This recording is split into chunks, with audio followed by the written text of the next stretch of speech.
going to tell this the way I wish someone had told it to me before I ever volunteered for a late night maintenance window. I work in IT now, but before that I was military. That's important because everybody who hears this story assumes I'm just some jittery programmer jumping at shadows. I've been shot at. I've slept in places where the only thing between me and the dark was a tin poncho and the hope that the guy on watch didn't fall asleep. I'm not easily spooked. My name is Dean Calhoun. I'm telling you this like I tell it to a friend over a very late drink, because I need you to understand I did everything right. I checked my angles, I kept my head clear, I stuck to procedure, and I still almost didn't walk out of that building. The company I work for rents 3 floors in an older office tower downtown. I'm not going to name the city or the company, none of that matters, and I still like having a paycheck. Let's just say it's a mid-sized American city where the downtown looks like on a postcard but empties out after 6 p.m. Daytime, the building is normal. Badge in, grab coffee, complain about tickets, answer emails, pretend the world will end if someone can't print a PDF. Nighttime is a different animal. We do a lot of our bigger updates after hours, patching servers, pushing out new builds, rebooting systems that finance freaks out about if we touch them during the day. I don't mind the night shifts. Fewer people, fewer distractions. You can hear yourself think. First time I stayed past midnight, I noticed how the building sounded. In the military, you learn pretty quickly that every place has a normal noise floor. Once you know it, you know when something's wrong. In that building, after midnight, the normal was the hum of the HVAC, the occasional groan of old pipes, the faint white noise of servers from the data room, the elevator cables whining every hour when the night cleaner went from floor to floor. The nights dropped to night mode at 10 p.m. in most of the common areas. Motion activated, half the fixtures off to save power. The IT floor stays fully lit, but the hallways outside are this patchwork of dim pools and darker gaps. First night, I just noticed how dark was in there. There were corners where the motion sensors never seemed to trigger, even when you walked by. Little pockets of shadow that stayed stubbornly black while everything else brightened up. I wrote it off as old building quirks, bad sensor placement, cheap bulbs. If I'd gone home on time that week, I might never have known anything was wrong. My shift that night was supposed to be simple: apply security updates to a bunch of internal apps, reboot a couple of virtual machines, verify the backups, go home by 2 a.m. It was around 12:40 a.m. when I saw it the first time. I was alone on our floor. Everyone else had gone home around 9. Security was downstairs in the lobby. Cleaning crew was somewhere above me. I could hear a cart rolling faintly every once in a while.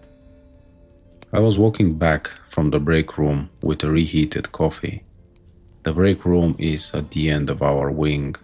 Between it and the main IT open space, there's a corridor with 3 office doors on the right and 1 glass wall on the left, looking into a conference room. Lights were on, but dimmed. That slightly yellow tired, fluorescent look. As I walked, my shadow moved along the carpet, stretched ahead of me. But it wasn't just mine.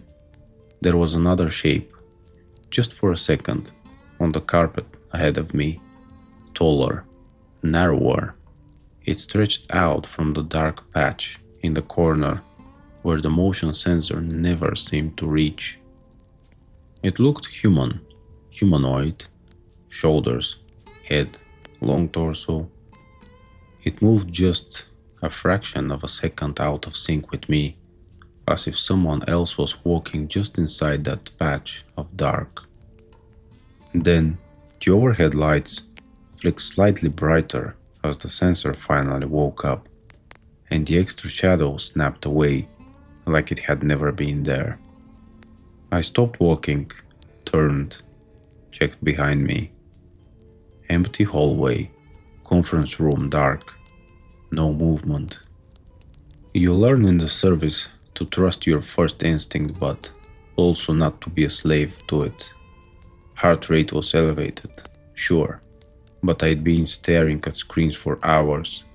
Eyes get weird, shadows play tricks.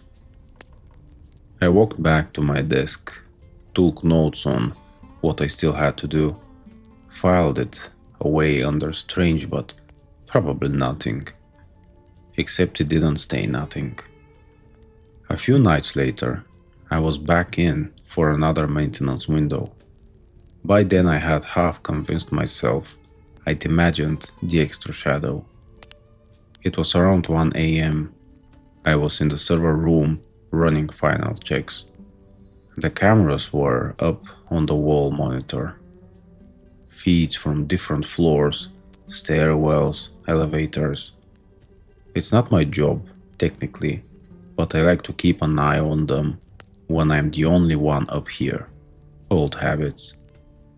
On the feed for the 8th floor hallway, one of the tenants above us, I saw the cleaning lady. Older woman, short, thick, pushed a cart with a yellow trash bag, mopping as she went. The motion-activated lights came on ahead of her, then dimmed behind her. Then, twice, I watched a patch of darkness behind her cart lag behind just a little too long, like one light in the row was slow to respond, except when she passed it, it stretched. It clung to the wall like something leaning away from the glow.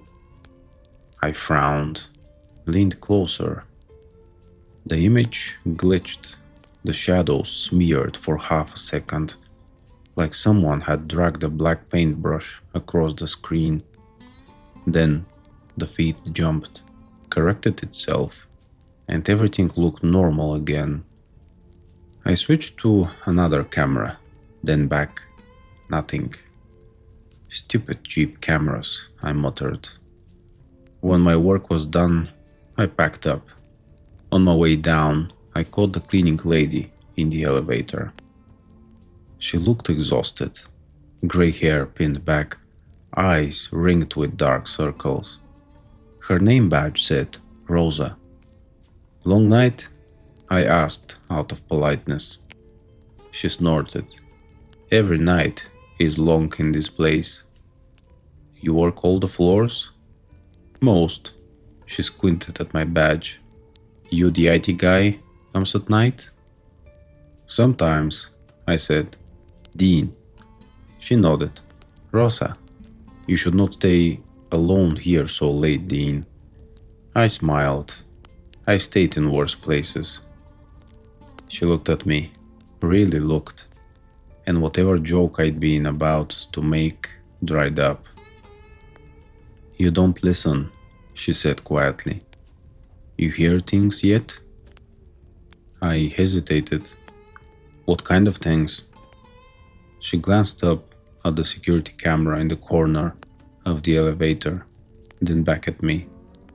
The dark, she said. It moves here, in the corners, when you're not looking straight at it. If you see it, you go home. You don't stay. Understand?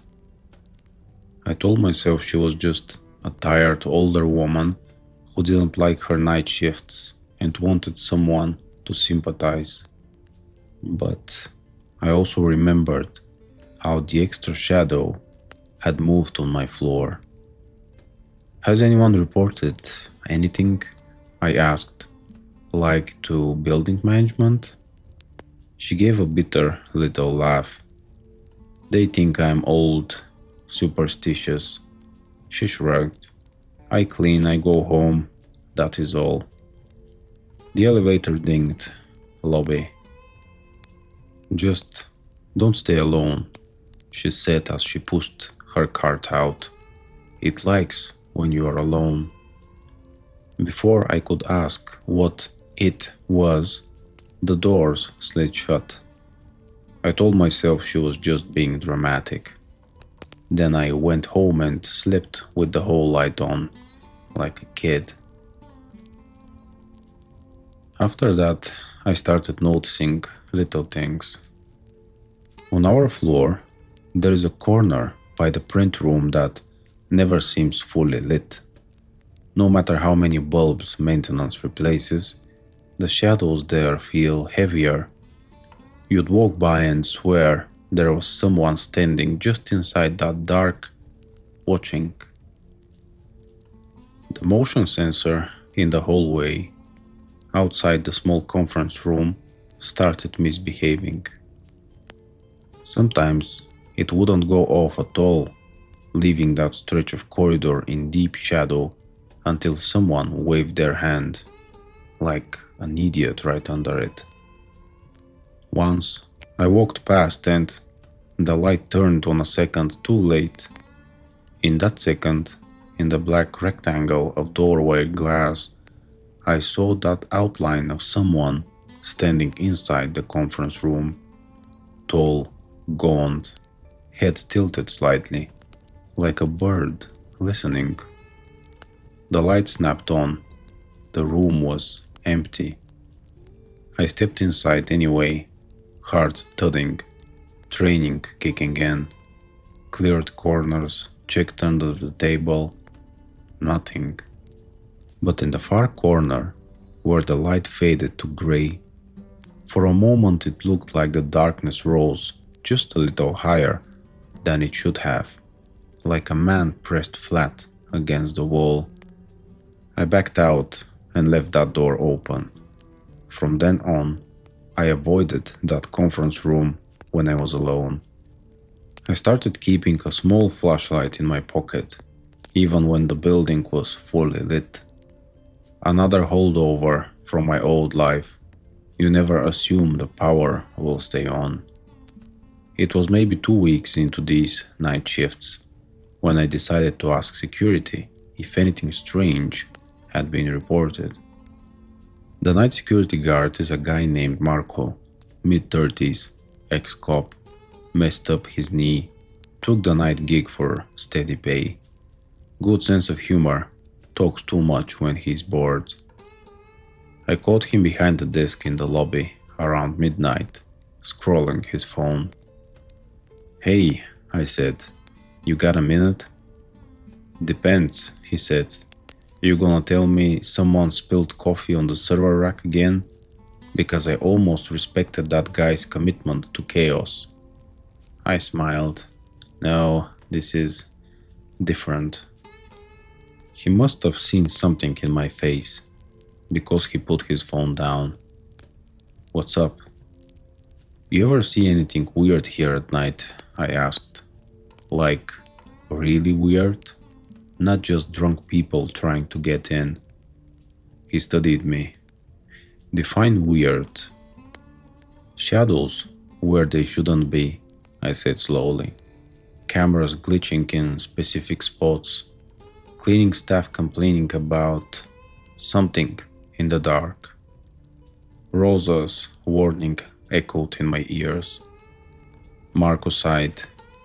"Damn it. Rosa's been talking to you, hasn't she?" "She mentioned the dark moving," I admitted. "Yeah, she tells that to every new guy," he said. "I think it makes her feel better." like she's not the only one seeing things. I leaned on the counter. So she's not the only one? He hesitated long enough that I knew that was my answer. Look, he said, lowering his voice. Officially, all I can say is there's some dead spots in the camera system. Old building, old wiring, whatever. Unofficially, he tapped on his keyboard, pulled up a camera view. Sub-basement corridor, concrete walls, exposed pipes, a single door at the far end. In the past year, he said, we've had 3 people quit mid-shift, 2 cleaners, 1 security guard, all night shift, all after saying something was wrong in the sub-basement. What's down there? I asked. Storage, mechanical, old stuff no one wants to deal with. Half of it's sealed. He rubbed his neck. One of the guys swore there was a man standing in the corner at the end of the hall. Except when he shined his flashlight, there was nothing there. Just a really dark patch. He said it felt like that dark was looking back at him. Could have been a trick of the light, I said. Sure, Marco said. You ever get that feeling that you're not alone but you can't see anyone? Plenty of times, I said. He nodded toward the screen. Watch. On the camera feed, the corridor was empty. A light was brighter near the camera, dimmer near the door at the far end. For a moment, nothing happened. Then, slowly, the shadow at the bottom of the door seemed to lengthen. It slid out along the floor like thick oil, stretching toward the camera. It shouldn't have. The light source was above and behind the camera, but the shadow moved like the light was somewhere else. I leaned in. The dark reached maybe 6-7 feet from the door. It stopped, didn't flicker. It just lay there, a darker band inside the patchy gray. Then the feed glitched, visual static for half a second. When it cleared, the corridor looked normal again. How often does that happen? I asked quietly. Every few nights, Marco said. Always on that camera. Always around this time. He looked up at me. Building management says it's an electrical issue and I should log a ticket. You believe that? He shook his head. I've worked in a lot of buildings, man. Weird stuff happens everywhere, but this place feels watched, especially where the light doesn't quite reach. I filed that feeling into the growing folder in my mind labeled not good. Let me guess, I said. No one goes down there alone. Marco smirked. No one with sense anyway. I couldn't let it go after that. On my lunch breaks, I started digging into the building's history. You'd be surprised how much you can find out with a little persistence and the City Records website. The tower we work in now was built in the late 1970s. Before that, the lot had housed an older, low-rise brick building that belonged to a power company, some kind of maintenance and operations hub. Before that, early 1900s, it had been a textile mill, a big, ugly one, coal-fired boilers in the basement, workers packed shoulder to shoulder on the floors above. The records mentioned a fire in 1912. Boiler-related incident, vague language. 3 dead, 1 missing. The missing man was listed as Elias Ward, maintenance and custodial staff. I dug deeper. Old newspaper archives, scanned microfiche, some local historical society blog posts. The story, as best as I could piece together, went like this. Elias Ward was a quiet man, kept to himself, worked nights fixing leaks, cleaning up, tending the boilers. People said he never went outside in daylight. His skin was described as pale as chalk. One article called him the Sunless Man because no one had ever seen him in the yard on breaks with the others. In 1912, a pipe burst in the lower maintenance corridor. Water poured onto hot machinery. Steam and smoke filled the sub-basement. Some workers escaped, others didn't. When they went back down after the fire was out, they found 3 bodies. The 4th man, Ward, was never found. One line from an old report stuck with me. It is believed Mr. Ward retreated farther into the sub-level tunnels during the confusion, where rescue teams were unable to locate him due to lack of visibility and structural instability. There were rumors, of course, that he'd gotten lost in the smoke and died slowly in the dark, trapped in a collapsed tunnel. That he'd been seen days after the fire, standing in the shadow under the railway trestle behind the mill, watching the building smolder. Most people dismissed that as a local folklore. I used to be good at dismissing things. Lately, not so much. When the mill was torn down and replaced with the 1970s office building, they'd filled in most of the old foundation, but most is not all. There were references in the architectural plans for legacy substructures and sealed access points. One set of notes mentioned an old service corridor running parallel to the modern sub-basement hallway. I printed the plan and took it with me the next time I worked late. If you want to accuse me of being stupid at this point, go ahead. I've called myself worse. I told myself I was just going to confirm there was nothing down there. No structural issues, no strange gaps, just concrete and bad lighting. That's how we lie to ourselves. I finished my updates around 1:30 a.m. and grabbed my flashlight. A good one, LED, high lumen, strobe capability. Old friend. I checked the batteries twice out of habit. Instead of taking the elevator from our floor straight to the lobby, I went down to the sub-basement. You access it with the same badge, but it's behind a heavy grey door marked mechanical storage, authorized personnel only. Technically, IT isn't authorized. Realistically, no one cares as long as you're not stealing copper pipe. The air down there was colder, damp. It smelled faintly of dust and something metallic like old coins. The overhead lights came on as I stepped out of the elevator. Industrial fluorescents, spaced farther apart than anywhere else in the building. Between them were long strips of shadow across the concrete floor. To my left, rows of storage cages full of old furniture, boxes, equipment no one wanted to inventory.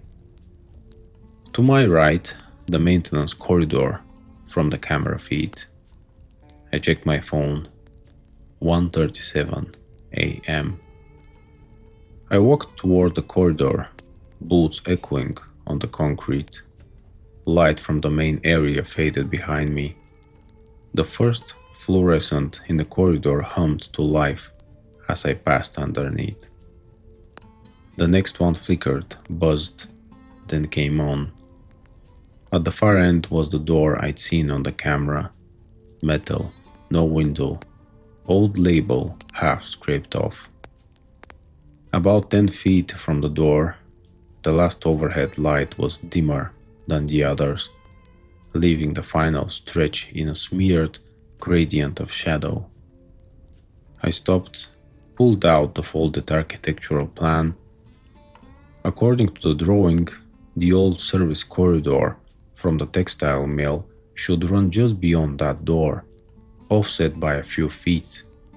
Maybe still there, maybe filled in.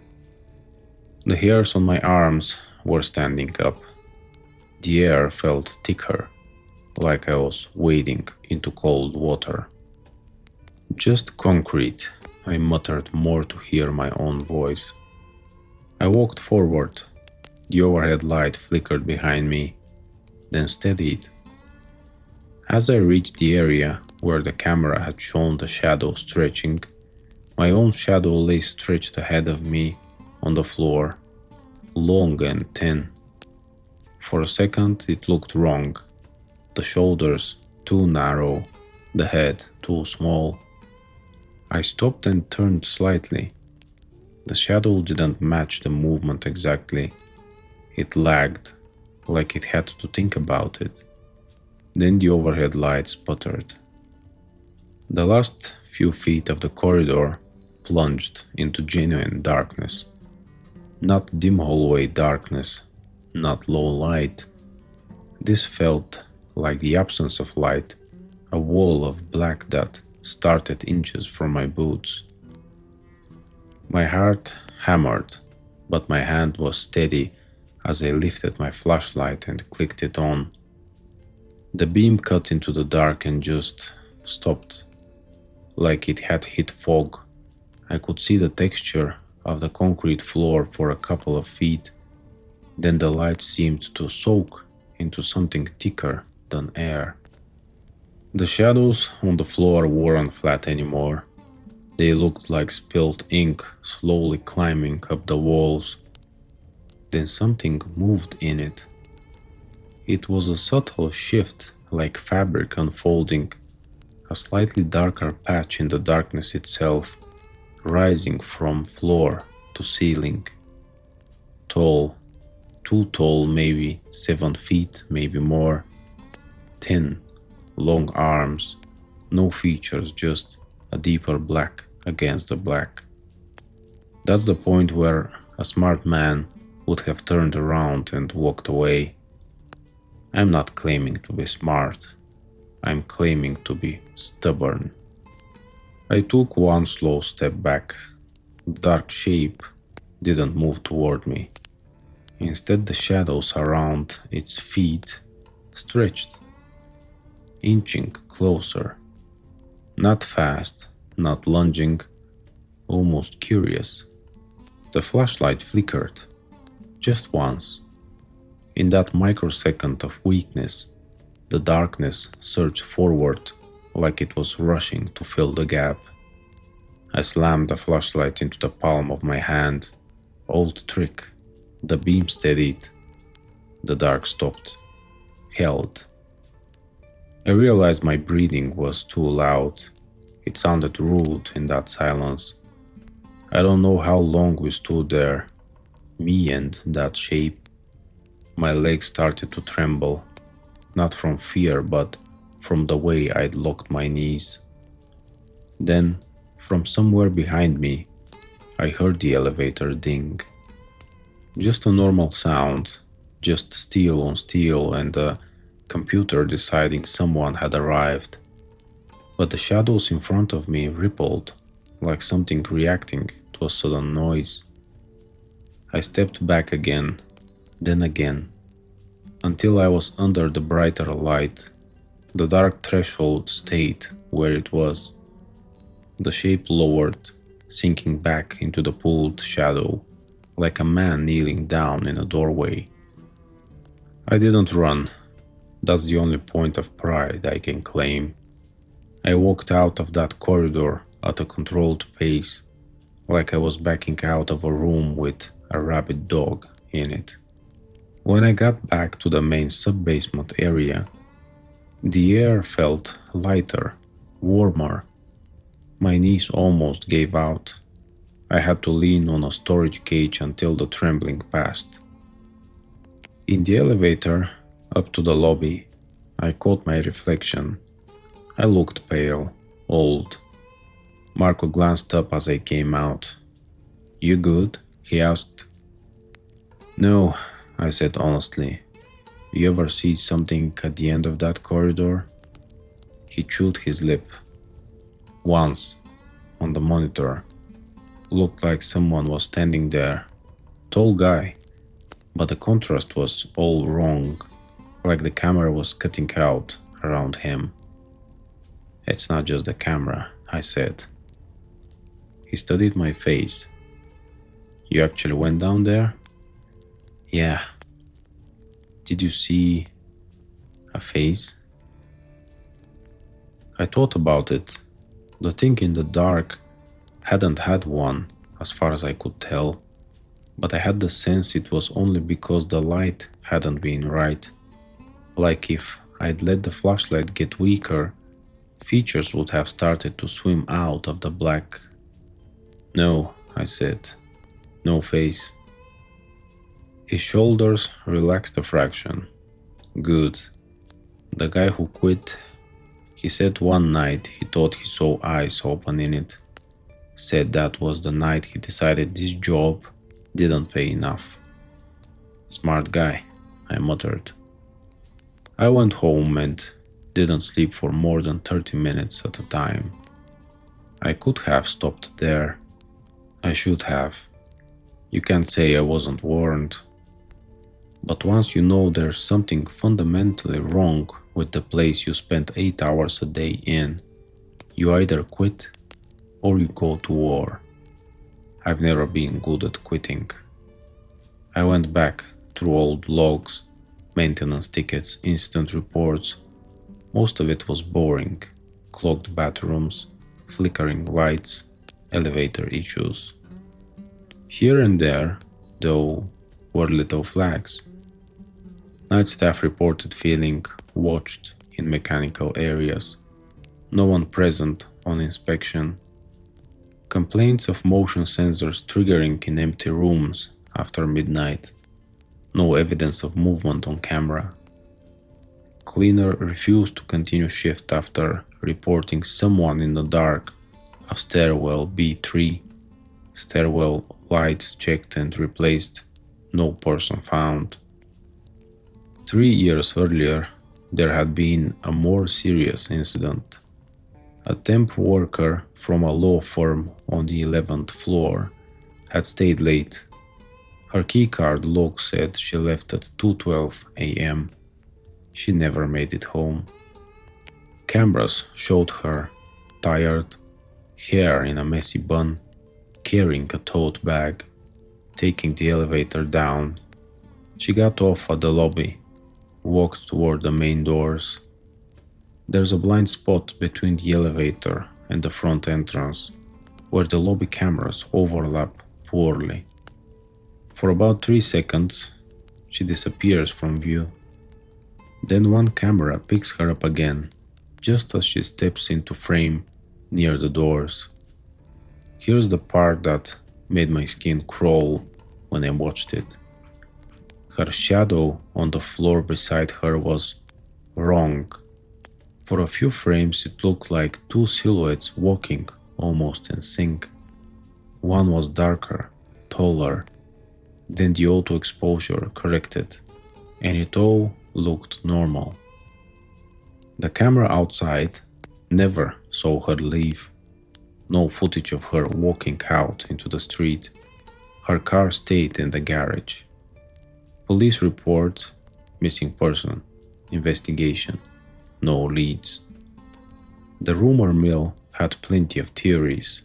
Abduction, foul play by someone she knew, suicide. Nobody mentioned shadows. I started casually asking around.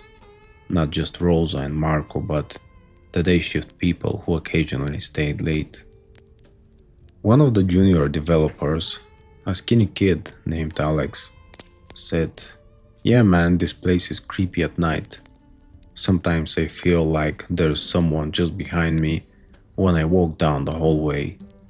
You turn around, nothing. I bring noise cancelling headphones and blast music now so I don't think about it." A project manager told me, "I hate leaving after dark. The elevator lights flicker, and once I swear I felt someone stand right behind me. But when the doors opened, it was just me." An older guy from accounting who'd been there longer than anyone just shrugged and said, "These old buildings have their ghosts. I try not to work weekends." The only one who seemed to take it seriously was Rosa. One night, I stepped out to grab water and found her standing at the end of the hallway, staring at the darker patch outside the conference room. "You see it again?" she asked without turning. "See what?" "The way the dark is wrong," she said. "Too heavy, too thick." "I saw something like that in the sub-basement," I admitted. "Do you know what it is?" She sighed. "My grandfather worked in the old building before this, the one they tore down. He told stories when I was little." "About a man?" I asked. "A night man?" She nodded slowly. "He called him El Hombre Sin Soul, Sunless Man." My skin prickled. "He said there was a janitor or mechanic who never went home before dawn," she continued. "Very quiet, didn't talk much, stayed in the lower corridors. Then there was a fire. My grandfather said they never found him. After that, sometimes they would see someone standing in the darkest shadows. But when they looked, no one." "Why would it still be here?" I asked. "The building's gone." She turned to look at me. "The building on top is new. The bones underneath are old. Some things stay with the bones." That should have been the point. I went to HR, told them I was uncomfortable working late, and started updating my resume. Instead, I started planning. You don't fight something until you understand its rules. Over the next few weeks, I paid attention. Not just passing attention, but the kind you give to a potential ambush site. Patterns emerged. 1. It only appeared in deep shadows, not just dim light. There had to be a real absence of light, under broken fixtures, in corners where multiple shadows overlapped, in blind spots between cameras. 2. Light pushed it back, but only within reason. A bright enough, steady enough light seemed to keep it at bay, but every flicker of darkness felt like an opportunity for it to move. 3. It favored lonely people. The weirdest incidents, the ones that felt the most focused, always happened when someone was alone. When more than one person walked together, the shadows stayed flatter, less hungry. 4. It seemed to be tied to certain places. The sub-basement corridor, the hallway outside that conference room, the far end of stairwell B, the blind spot in the lobby. These anchor points roughly matched where old structural elements would have been. 5. It reacted to attention. The more I looked directly into the dark, the more I felt it look back. The more I ignored it, the quieter it felt. But that quiet started to feel like stalking, not absence. At some point, I stopped thinking of it as the dark and started thinking of it as him, the Sunless Man. I didn't say that name out loud, felt like an invitation. I wrote rules for myself like I used to write checklists for patrol. Never walk through a dark patch without a light source ready. Never assume a motion sensor will protect you. Never stand with your back to a deep shadow. If you see the shadow stretch toward you, step into brighter light immediately. If the light begins to flicker, leave the area. Don't try to fix it. Don't stand under it. Never work late completely alone if you can help it. That last one is where I slipped, because I didn't always have a choice. There's a difference between being watched and being hunted. Until that point, everything that had happened to me felt like surveillance, testing, probing. The attack came on a Tuesday. We had a system failure in one of the core apps. Finance freaked out. The CIO freaked out louder. We were told in polite corporate language that someone would be staying until it was fixed. That someone was me. By 11 p.m., everyone else had gone home. I was in the IT open office, 3 rows of desks lit by pale overheads, multiple monitors glowing. My screen was full of logs, code, error messages.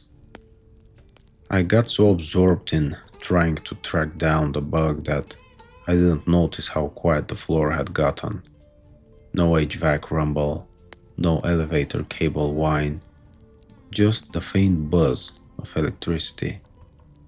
At 12:12 a.m., I remember because the log timestamp matched, the lights above me flickered. Just once. A slight dim, then back. I froze, looked up. The fixture above my desk buzzed faintly, then steadied. Across the room, in the row of empty desks near the windows, one of the lights went out entirely. That corner of the office dropped into a deeper darkness than it should have, swallowing the gray cubicle walls and the chairs. I told myself it was just a burnt out bulb. Then, in that dark patch, something moved. At first, it was only a shift in the black, like a curtain stirring in a breeze. Then it rolls. You know the shape of a human without needing detail, shoulders, head, torso. This was wrong in little ways. The shoulders too narrow, the arms too long, the head tilted at an angle no neck should tolerate. He stood halfway behind a column, like a man leaning around a corner. Except where he leaned out, no light touched him. It was like a silhouette cut out of reality. My mouth was dry. My hand went automatically to my pocket, closing over the flashlight. Don't make sudden moves, I told myself. You spook, you slip, you die. I stood slowly, every sense sharpened. My chair rolled back softly. The Sunless Man straightened, if that's what you can call it. He grew taller without moving his feet, his upper half stretching toward the ceiling. His head tilted the other way, like he was studying me. There was no face, just the suggestion of one. The idea of eyes in a place where light wouldn't go. I realized the overhead lights between us were dimmer than the others. The shadows they cast were thicker, pulling toward him. I snapped my flashlight on and pointed it straight at him. The beam should have lit the column and the floor around it. Instead, it stopped just shy of his outline, like the light was engulfed by a membrane. The edges of the silhouette glowed faintly, as if backlit from some other dimension, but nothing penetrated. He leaned forward just a fraction of an inch. The shadows on the floor stretched toward my feet, reaching like fingers. I backed up, heart hammering so hard I could feel it behind my ears. The lights above me flickered again, for longer this time. In that momentary dimming, the Sunless Man surged forward. The dark under the desks, the shadows behind the chairs, the line of black under the far wall, everything seemed to twist and rush toward me like a wave. I didn't think. I moved. I dove sideways, rolling over the aisle between desks, and came up under the emergency light fixture near the exit. It was brighter, a different system, and it bathed the area in harsh white. The shadows stopped a foot from my boots, rippling at the edges of the light like they'd hit an invisible wall. For a second, I swear I felt something press against that boundary from other side. Not physically, more like pressure behind your eyes when you change altitude too fast.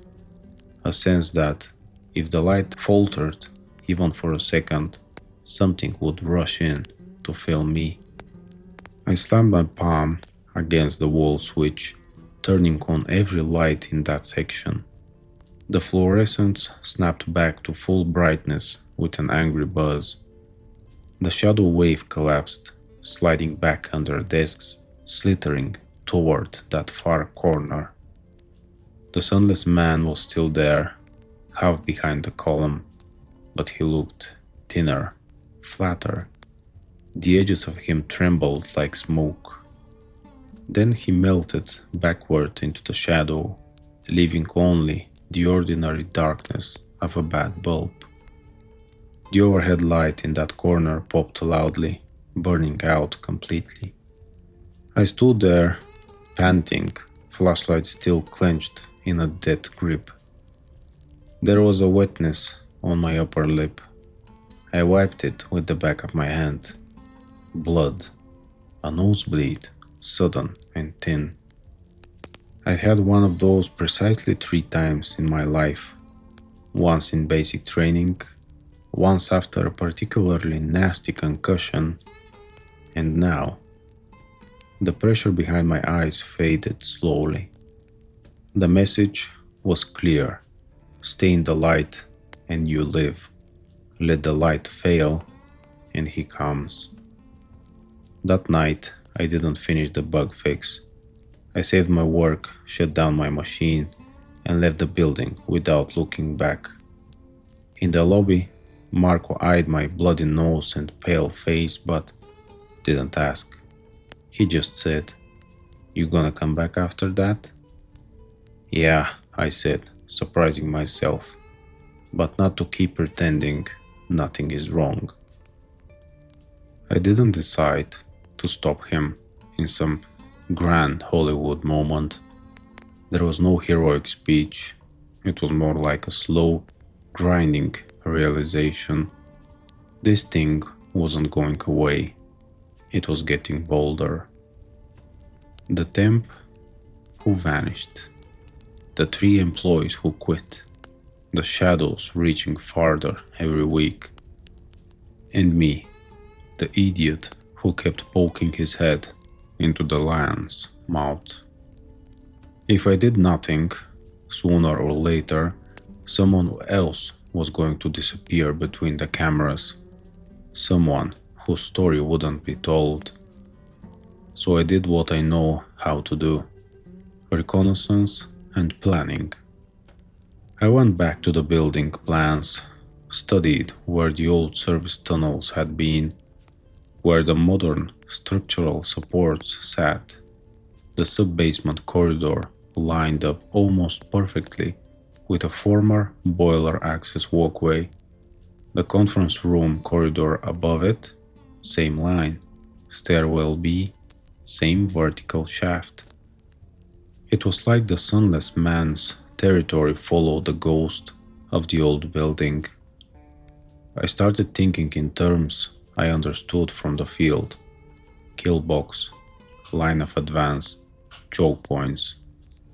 If he could only exit in deep shadow, then to hurt him, or at least disrupt him, I'd have to force as much light into his territory as possible, overload it, burn out the dark. But standard overheads weren't enough.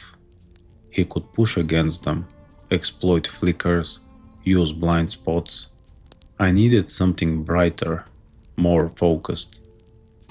I bought 2 industrial-grade LED work lights, the kind you use on construction sites, brighter than hell, sturdy with their own stands. I also bought a cheap portable battery pack as a backup for one, in case the building power failed. I felt ridiculous hauling them into the office one evening, telling anyone who asked that we were doing some visual equipment testing. No one cared enough to question it. The real trick was getting access to the sub-basement corridor without freaking out Marco or the maintenance staff.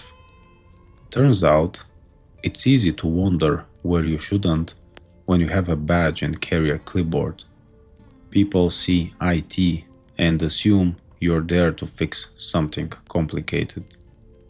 The night I chose, I wasn't technically on the schedule. I just told my manager I'd be in to catch up on maintenance documentation.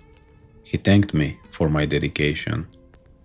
The building felt different that night, not just eerie, expectant. Rosa wasn't there. She'd swapped shifts for a family thing. That somehow made it worse. No old woman in the elevator to give me a half-joking warning. Marco raised an eyebrow as I walked in with the big work light cases. "Starting a rock concert down there?" he asked. "Just some testing in the sub-basement," I said. "Some of the cabling channels run near old infrastructure. Want to make sure nothing is going to cause interference." He frowned. "You going down there alone?" "Yeah." He hesitated, then reached under the desk and pulled out another flashlight, bigger than mine. "Take this too," he said, "on the house." "Thanks," I said. "If I'm not back in an hour, call the cavalry." "I'll call the fire department," he said. "Cavalry's above my pay grade." We both laughed a little too loudly. I set up the first work light in the main sub-basement area, near the entrance to the corridor. Plugged it into a wall outlet I'd already tested earlier that day. When I flipped it on, the entire area lit up like a surgical theater. Every corner, every storage cage, every pipe casting sharp, crisp shadows. The shadows at the opening of the mechanical corridor looked irritated. I know that's ridiculous. Darkness can't have emotions, but that's the best word I have for how it felt. I picked up the second work light and my 2 flashlights and walked toward the corridor. The overhead fluorescents in the hallway seemed dimmer than usual, their buzz lower, like they knew they were outgunned tonight. I stopped 10 feet from the heavy door at the far end, the one that marked the line between normal, creepy, and wrong. The last overhead light flickered once but stayed on. The gradient of shadow beyond it still felt wrong, too thick, too still. I set the second work light down in the middle of the corridor, pointed directly at the door, and ran its cable back to an outlet by the first light. For a moment, nothing happened. Then As I reached for the switch on the second light, the overhead fluorescent all shut off at once with a pop. The corridor plunged into darkness. I'd been expecting something like that. My thumb was already on my flashlight button. I clicked it on, the beam cutting through the black. The main area behind me stayed lit by the first work light. Thank God, but the corridor was now just me, my flashlight, and the yawning dark at the far end. I heard a low, creaking sound, like old wood shifting under weight. There was no wood down here. From the far end, the shadow under the door started to swell. It poured out across the floor, not quickly, but steadily, like smoke under pressure. It hit the edge of my flashlight beam and spread sideways, testing the boundary. I didn't let myself think. I reached down and slammed the switch on the second work light. It blazed to life with a gut punch of brightness. The concrete in front of me went from gray to blinding white. The shadow recoiled. There's no other word. It pulled back like a living thing burned by heat. The floor in front of the door was suddenly bare concrete again, the blackness retreating to a jagged line right at the threshold. In that line, for a second, I saw him. Not fully, just the silhouette pressed against the other side of the door, like someone trying to peer through a keyhole. The shape was wrong, height hunched, arms long, head tilted in that bird-like way. Where his hands braced on the jamb, the darkness seemed to thicken, as if it was trying to push through an invisible barrier. The work light hummed, steady and loud enough to make my feelings vibrate. The pressure behind my eyes returned, more intense. My nose started to drip blood again. I wiped it away and tasted copper. "If you are tied to this place," I said out loud, for reasons I still don't fully understand, "then you're going to stay here. You're not taking anyone else."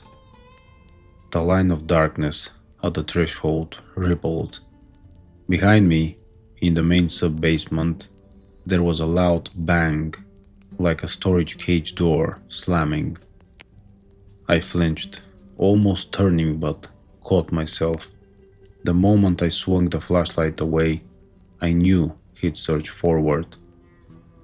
So I split the difference, kept the work light blazing at the door, swept my flashlight in a brief arc behind me.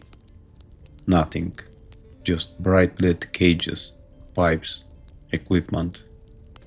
But the shadows cast by the first work light seemed wrong. They bled toward the corridor, and naturally long, like every dark edge in the room was trying to connect to the patch at the end of the hall. He wasn't just in the old spaces, he was in the geometry of shadow itself, using every unlit crack as a highway. I realized my mistake. If I flooded one anchor point with light, he might just route around it through other dark paths, unless I cut him off at the source. I turned back to the door, squinting against the brightness. There was a faint outline now, just inside the frame. Not three-dimensional exactly, more like a man-shaped absence on the other side of the frosted glass. The sense of eyes pressed against a window. My head throbbed. The work light flickered, just once, a tiny pulse. In that instant, his silhouette bulged forward, the shadow under the door surging an inch. "Not today," I growled. I did something then that I don't recommend. Technically, it was vandalism. Practically, it was war. I stepped forward, keeping my flashlight beam steady on the base of the door, and kicked it as hard as I could, aiming low near where the old frame met the floor. Metal shrieked, concrete thudded, pain shot up my leg. The door didn't open. It was sealed from the other side, but I heard something crack, a line in the concrete, a fracture in old grout. I kicked again. On the third kick, something gave way under the threshold. A hairline fissure opened, just visible in the intense white glare from the work light. It ran from the door jamb to a hairline crack in the floor I hadn't noticed before. The air changed. The smell of old soot and damp stone wafted through, stronger than ever. I got the sudden clear impression of a tunnel beyond that door. Old bricks, blackened, a narrow hallway choked with rubble, a place where a man could get lost forever in the dark. The Sunless Man pushed against the creak like a draft. Every shadow in the corridor converged toward that line. The dark under my boots thickened. I stepped back, breathing hard. My mind raced. Light repelled him. Light hurt him. But he also used gaps, flaws, places where darkness could pull. The old corridor was his heart. If I couldn't open it, maybe I could seal it. I thought of one thing that could force its way into that crack and disrupt everything inside. Force, heat, and light, all at once. Marco is going to kill me, I muttered. I backed away from the main sub-basement area, keeping the second work light trained on the door. Every step made the pressure in my head ease slightly. In one of the storage cages, I remembered, were some old electrical panels and a heavy-duty extension cord almost as thick as my thumb. I grabbed it, hands moving fast but carefully. I unplugged the second work light from the wall for just a heartbeat. I plugged the extension cord into the same outlet, then the light into the extension, giving myself more range. The instant the light went off, even for that fraction of a second, the darkness at the end of the corridor surged. I felt something like a cold wind on my face. Then the work light came back on, brighter than ever, and the surge recoiled. "Stay," I hissed. I ran the extension cord over to a rusted metal junction box mounted on the wall near the base of the corridor. It was labeled "Decommissioned." A lie, if I've ever seen one. Technically, you should never mess with old electrical systems. I've seen what bad wiring can do. But the thing behind that door wasn't exactly safe either. I pulled the front panel off the junction box. Inside were thick, ancient cables joining newer ones with clumsy clamps. One of the old lines disappeared into the wall, right near the crack under the door. The physics of what I did next are questionable as hell, but the result was exactly what I needed. I stripped a short patch of insulation from one of the newer, alive lines using my multi-tool. Then I jammed the bare wire as firmly as I could against the corroded metal body of the box and the old line, effectively setting up a short circuit. Then I stepped back, heart pounding, and flipped the breaker switch on the wall that fed that box. For half a second, nothing happened. Then everything happened at once. There was a roar, louder than it should have been, like a thunderclap in a tunnel. The junction box spat white-blue light, a jagged arc jumping from metal to metal. The smell of ozone hit like a fist. The arc leapt not just along the wires, but into the crack under the door, down that hairline fissure in the concrete. For a heartbeat, the line glowed bright as a welding torch. I saw, just for an instant, something behind that door, a hunched figure in a narrow brick-lined passage, screaming without sound as light burned through him. His skin was not skin, it was darkness pulled over bones, blistering under the glare. Every shadow in the sub-basement jerked toward that line, as if dragged by a tide. For an instant, the entire space was bright, no shadows at all, just flat, painful white. Then the breaker blew. Everything went black. The emergency systems kicked in a second later. Those same harsh white lights that had saved me in the IT office. They flickered on in the main sub-basement, bathing the storage area in sharp brightness. The corridor, though, stayed dark. Not that thick, moving dark from before, just the absence of light. The emergency circuit must not have run down there. My flashlights were both in my hands. At some point, I'd grabbed Marcus's as well. I aimed them down the corridor. The door at the far end was unchanged, but the crack under it was sealed. A thin, blackened line where concrete had fused, like glass after a lightning strike. The air smelled of burned dust and old smoke. I took a cautious step forward.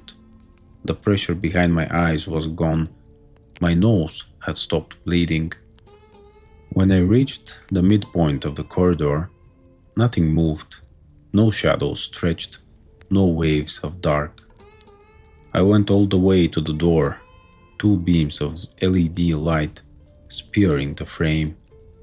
I felt nothing, no sense of being watched, no impression of something pressing against the other side. I tapped the door, lightly, with my boot. "Stay dead," I whispered. Back in the main area, I flipped the breaker switch back to off, for good measure. No point tempting fate. As I wheeled the work light back toward the elevator, my legs started to shake. The adrenaline was wearing off, leaving that hollow, shaky feeling in its place. In the lobby, all the lights were on, but half the ceiling fixtures were dead. Marco was on the phone with someone, sounding both annoyed and amused. "Yeah, we had a surge or something," he was saying. Half the sub-basement went bright as a UFO landing zone, then boom. "You'll need to send your guys in the morning." He hung up as he saw me. "You do that?" he asked. "Partially," I admitted. "Might have overloaded an old line in the mechanical area." He squinted. "Why?" "Because there was something down there that needed more light than it was getting." He studied my face for a long time. "How does it feel down there now?" he asked finally. "Quieter," I said, "like a room after someone leaves." He nodded slowly. "Then I'm not gonna write you up for it." We shared a look, an understanding. Both of us knew we weren't going to put any of this in an official incident report. "You probably want a clean ending here." And then everything was fine, roll credits. Life doesn't really do clean. After that night, things did improve. The motion sensors behaved better. The dark patches in the office seemed less alive. People who worked late said the building felt less oppressive.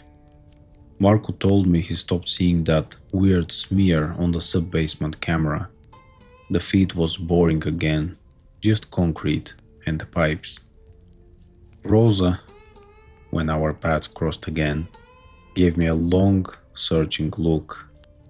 "You did something," she said. "Maybe," I said. "Is the dark quieter for you now?" She nodded. "It doesn't crowd me in the stairwells anymore. I can breathe." "Good." She patted my arm. "Doesn't mean it's gone," she warned. "All things don't leave so easy. But maybe you pushed it deeper, made it sleep." "Maybe that's the best I can do," I said. I thought about asking her more about her grandfather's stories, but something stopped me. There's only so much you want to know about the thing under your feet. For weeks, nothing happened. No nosebleeds, no flickering lights that felt like a presence. The heavy corner outside the conference room felt merely poorly lit, not sentient.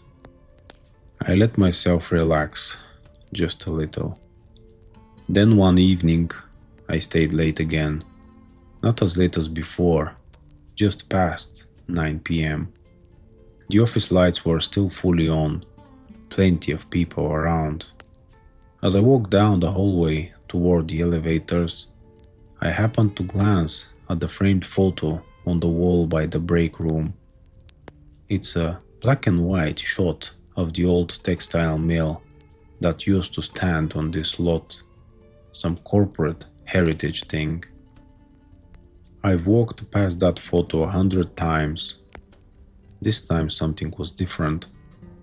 At the bottom of the frame, where the shadow of the mill fell across the yard, there was a little extra darkness among the workers' feet. A narrow, stretched silhouette of a man standing in the deepest part of the shadow, slightly apart from the others. Head tilted, hands at his sides.